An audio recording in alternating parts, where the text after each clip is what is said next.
Hey everybody, how are you? It is Dr. Tamu. I'm also live on Instagram, so if you see me looking over, that's the reason why it is Sunday. Happy Sunday. I don't know if y'all still going church and thing, but I know that you will join me on the replay.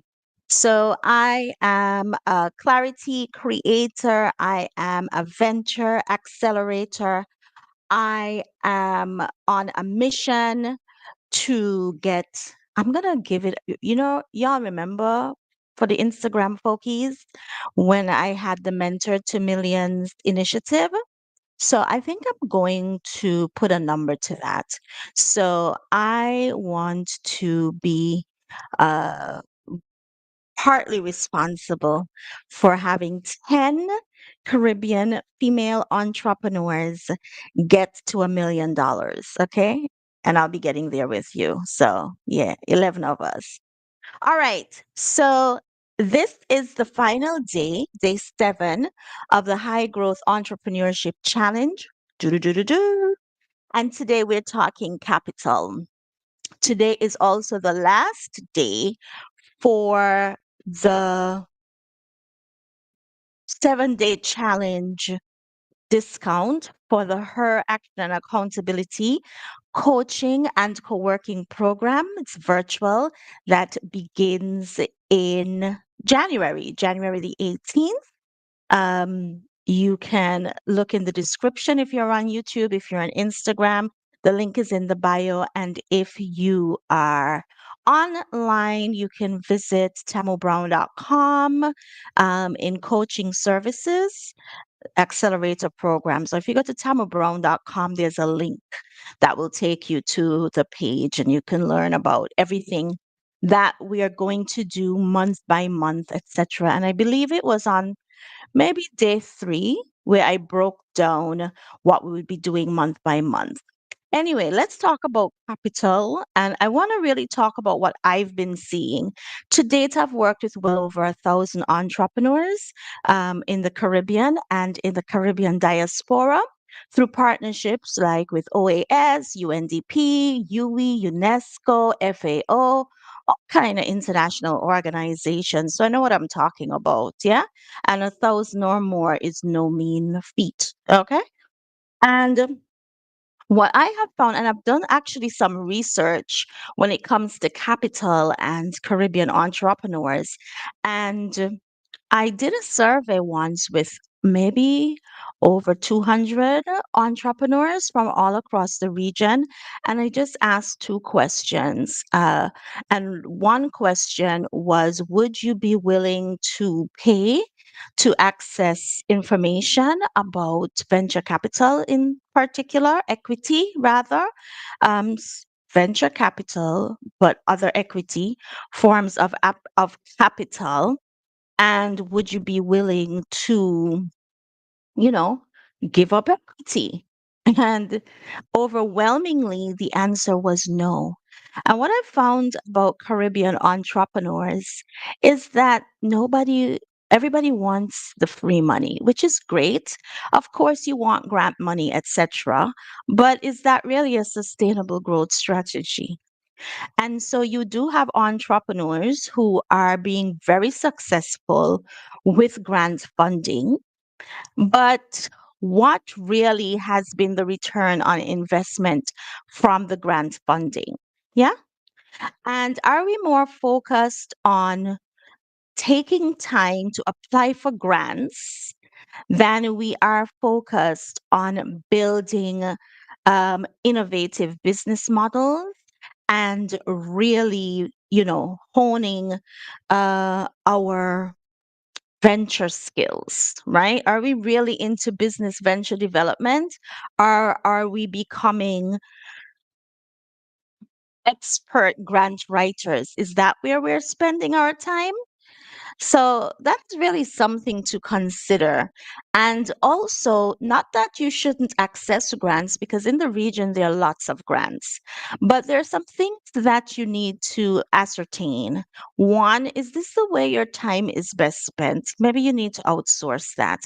And two, are the rewards of the grant, are you seeing, you need to begin tracking, and that's maybe another metric we need to talk about in the action and accountability program, is are we actually tracking um the the return from the grants? You know, are we tracking that? How beneficial has been the grant to you? Okay. So, we have to be more discerning about what we are applying for, and we have to be more discerning about how we put it to use and how we track the return.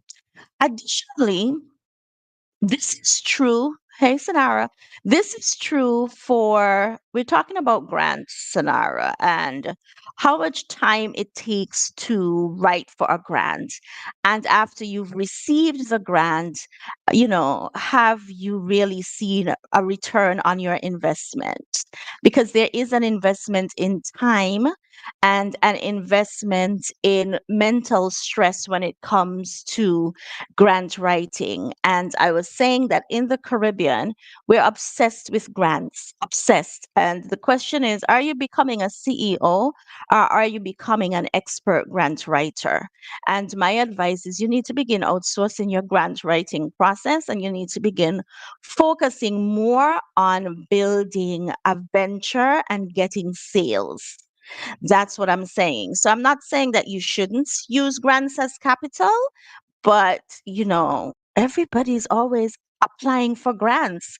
In my space, and like I said, I've worked with thousands of entrepreneurs, and I'm not seeing really any appreciable significant movement towards high growth for your grants and even for your accelerator programs, right, which is also an investment. But if you're not coaching by Tamu accelerator program, check the testimonials, your money moving. Yeah. Okay. Now, Caribbean people do not want to give up equity, right? They hear about the concept of venture capital, but they don't understand what venture capital is, nor is venture capital really applicable in our space. And the reason, unless it's government venture capital, and I used to manage the boot camp portion of a multi-million dollar government venture capital development program called Seed in St. Kitts. I did that for 2 cycles. So government venture capital is different because they have a more altruistic um, purpose, right? They're really looking to spur on the economy.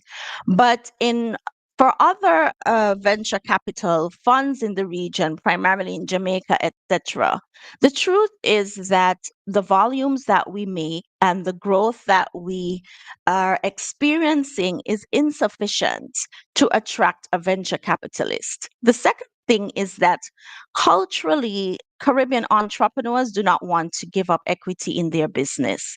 So if you don't want to give up the equity in your business, where you're going on the accelerator programs for venture capital for? What you're going for? Because at the end of the day, even if you're offered um, funding in exchange for equity, your cultural norm is to say no. So what you're going on the people them thing for? What you going for, right? The other thing is that primarily with women, I know what I can tell you is that the research is really true. The entrepreneurs that I've come across who have taken debt financing, yeah, they are the ones who grow the most. And the reason is because you need capital to grow, particularly if you're in anything product based, anything that requires product or expansion in brick and mortar will require capital. Now, for like me in professional services, etc., I don't need as much to consider as much debt financing or loans, right? Because of the nature of what we do, it is a lot more capital friendly. Like the outlay is not a lot, but you want to grow, but you want to continue doing all the work. You don't want to hire 4 people to do the sewing for you, right? And the reason you don't want to do it is because you don't want to take a loan to get some new machines. Mhm. Yeah, so, like, what are we even saying, right? But then we lie to ourselves and say that we want to make more money.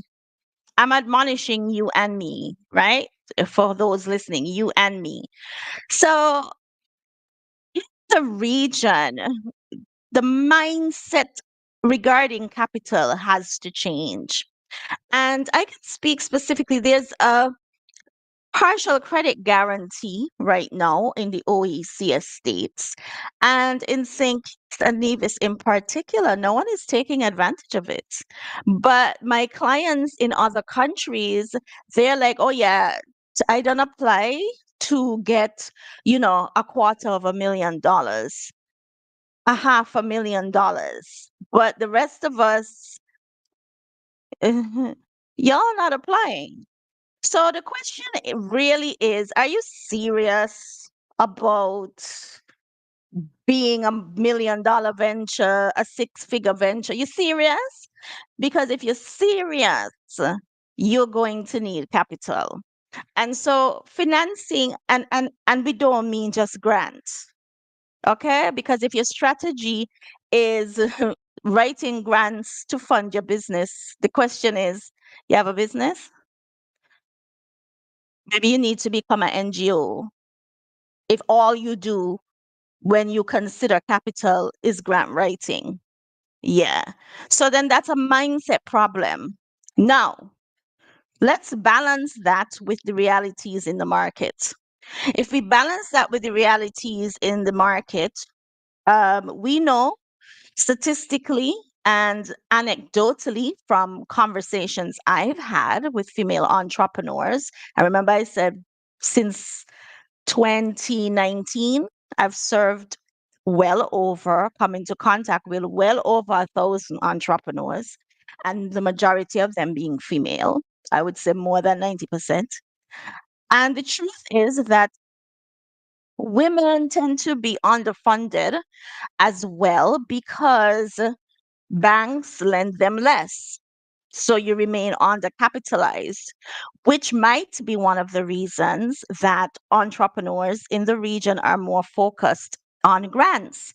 Grants is free money, but time is not free, nor are grants sustainable. Okay, you can't build a business on grants. And actually, when I was in one of these programs, the Silicon Valley Tech program, they spoke to the fact that, the mindset of an entrepreneur who is grant focused is not in alignment with the mindset of an entrepreneur who is growth oriented focus. So that's something to think about. Yeah. Something. Okay. And he was a multi-millionaire venture capitalist. So just saying. And so the truth is that sometimes, women in particular, they are risk averse. The data is clear on that for many reasons. I'm not blaming you. We are risk averse because we have children to look after, probably, and we don't want to bring on debts because we're barely surviving. We're risk averse because it's our nature. Men are less risk averse, right? And I do have a series on Instagram. I think the videos are like 1 to 2 minutes. 5 reasons why men make more money than women do. And men make more money than women do because they're more likely to access capital, particularly debt financing, because they know they need it to grow their business. So you want a business that making you $250,000, but you think you're gonna write grants to get to $250,000. Another thing too is that even when you do seek capital, you seek for the wrong thing. So you're not really sitting down with a financial counselor, etc., really looking at your finances and dissecting them and understanding what is the driver of your revenue and how capital can accelerate the revenue. So you might say, okay, I believe that having a location in the downtown core, right? And I'm going to borrow to have runway. Runway is just like the space that capital gives you, right? So I want to have 6 months runway to be able to pay the rent and to pay my employees. But you don't put any more money behind marketing. So you were selling out of your house. You've now gone into debt to get a location in town, mistakenly believing that the added foot traffic is going to be able to cover your investment. But the actual thing that is driving the investment, which is the marketing, the promotion, etc., you don't put any capital behind. Or you hire the employees and you're only thinking about the retail staff. What happened to your marketing expert? What happened to your PR expert? So sometimes we have bad experiences with capital. And like I said, I'm not even going to discuss equity because I spoke about that at the beginning of this thing, of this live here, sister. Because, yeah, go back, rewind to hear what we're saying about equity. But in terms of debt, then we say, well, we took on this loan and it was a stranglehold. And so we don't take any more loans because we made poor choices. But instead of admitting that, we're saying that you're afraid to take a loan. Additionally, are you taking a loan at the right time? In an economy that is facing a downturn. You see recession mark out on the wall. Recession. You see from your data, because all businesses have data. You see from your data is your sales, your data is your insights. You see on your data that you're making less and less and less money because the country is in recession. And yet still you take a loan, right? In a time when the disposable income is minuscule, you're in an industry or in business where you are a want or a luxury, but you take a loan to double down on the thing that's not working. Instead of saying, right, and this is mindset as well, and I've been telling all of my clients, oh, it's yes, there for you. Carry come there for you. If you Yes, where there's recession. But you look, you travel, you see, like Grenada. I'm always talking about Grenada, right? Because I did what 2 years of work in Grenada, back and forth with UNESCO, and you see that their economy is booming. The loan you should be taking should be to invest in a small pop-up or partnership in a territory where the data shows you that the economy is growing. Yeah. So if you take your grant right yourself into a profitable business, you ain't making sense. If you think you can grant right yourself into six figures, it cannot happen. And remember last time we spoke about the fact that you are looking, not even considering your acquisition cost as a metric, customer acquisition cost. You're not even considering your revenue growth percentage. You're not considering these things. So by the time you look at your metric, which is net revenue, net profit, you're not even making four figures. So though your revenue says, boy, I'm at six figures, I make more than 100,000, I make more than 250,000, how much profit you make? Because if you're not profitable, then you're doing something wrong. And so when we're looking at capital, unless you're a business that's like tech, mining, construction, these sorts of things, you should not be looking at your revenue as the determining factor for capital, nor should you be looking at your revenue to ascertain what you are investing any capital in. You need to be investing capital in the things that drive profit and lower cost. Drive profit and lower cost. Okay? Not just revenue. Okay? So, what is it that you are borrowing for? So, you're free to borrow. You had bad experience with borrowing, but it's because you're not strategic and you're not tracking the right metrics. It's a hard talk today. It's a hard talk. And you know why it's a hard talk? Because, like I said, I've worked with thousands, hundreds, well over 1,000 entrepreneurs in the region. And everybody wants to grow. And the only conversation that everybody wants to have is, how can I get a grant? Nobody wants to know, well, where the low interest loans, where the 0%, 1% loans that the different governments giving out. Says the Eastern Caribbean Partial Credit Guarantee. Nobody wants to know that, especially in St. Kitts Nevis. But you see my clients in St. Lucia, they panic. But you want to write grants till you grow a business. It does not make sense. So if you're serious about growing a venture that can be a true enterprise and not a solopreneurship, and remember last, what it is, day two, I did abuse all you to tell all you that you can have employees and still be a solopreneur because you do not have anyone who manages anything but yourself. So basically, you're a solopreneur with helpers, but you don't have a strategic team. And if you don't have a strategic team, then it means that you are not growing. You are just doing a business. You understand? You're doing a business, but you ain't doing business. You're not in business. So this is important. These things are important to discern. So I really wonder about it.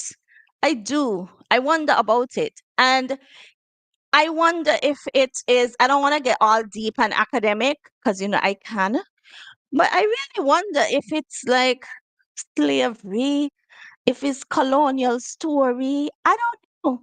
Because are to look at, and I'm being politically correct, other ethnicities that migrate to your own country, where you live in.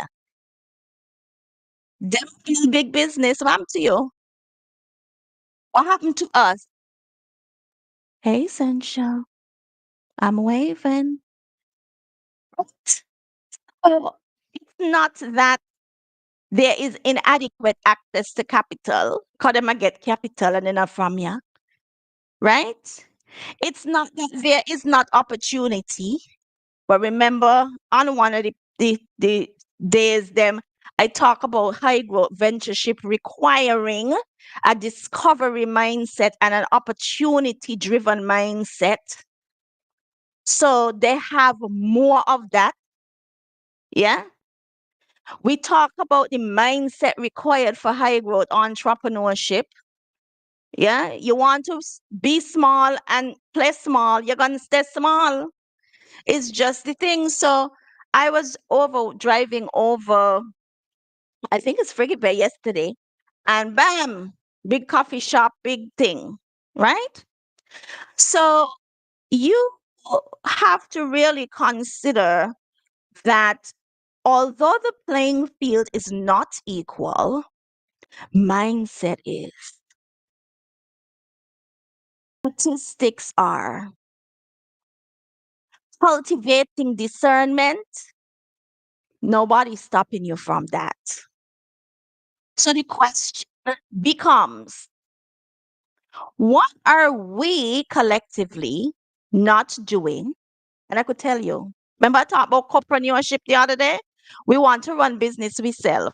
We ain't want nobody in the strategic space with us.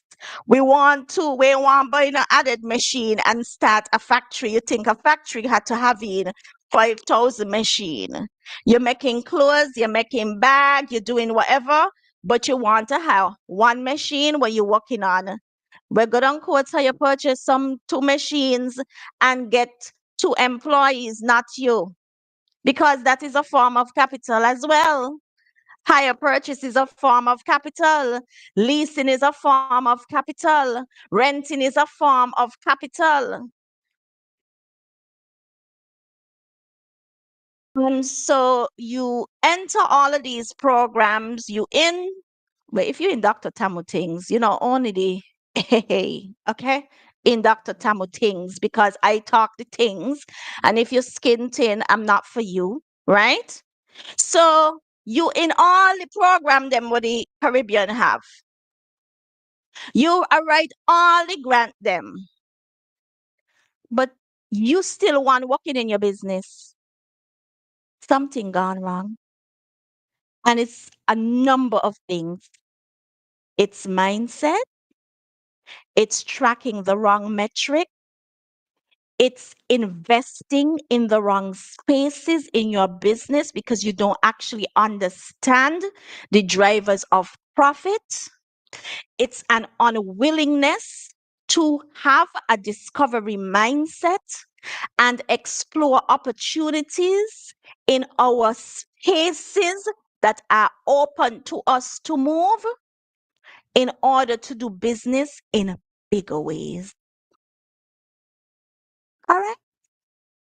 So, the challenge for you today is to really look at your business and identify the best investment for any additional capital.